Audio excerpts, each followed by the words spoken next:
Okay, guys, we are on unit 2 and we're going to do day 1 today. So we're going to go ahead and do our day 1 warm-up. And it's from last unit. If you notice its format, it looks like one of those W substitution kind of factoring. So we're going to go ahead and let W equal the expression in parentheses, which is x squared plus x.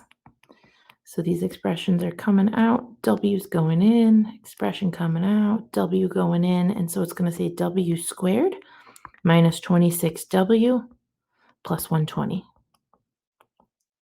And you'll notice that it now looks like a nice easy trinomial, and it is. And so off to the side, we'll set up our X box.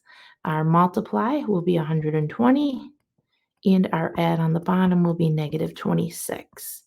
And you might need the calculator where you go to y equals and type in 120 divided by x and go to your table and look for a pair of numbers that could possibly multiply to 120 and add to 26.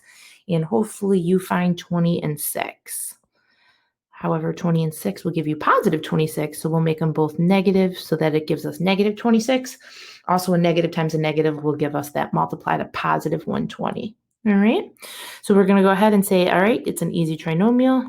We can go right to the factors. If we cut the W squared into W and W, one with a minus 20 and one with a minus 6. However, we have to remember to take the W's back out and go back to what W used to be, which is x squared plus x. And so our factor will now become x squared plus x minus 20 and x squared plus x minus 6. Okay, and those are both looking like easy trinomials. So we will go ahead and set up our X box, one for each. The first one will be a multiply of negative 20, and our add will be positive 1. And the numbers are going to have to be pretty close together to get a 1 out of them. And so hopefully you come up with 5 and 4. And to get a positive 1, 4 is going to have to be negative, which helps the multiply to negative 20. And it is a nice easy trinomial. And so we can go ahead and cut it up into our factors of x plus 5 and x minus 4. We'll set up another X box off to the side here for the second trinomial.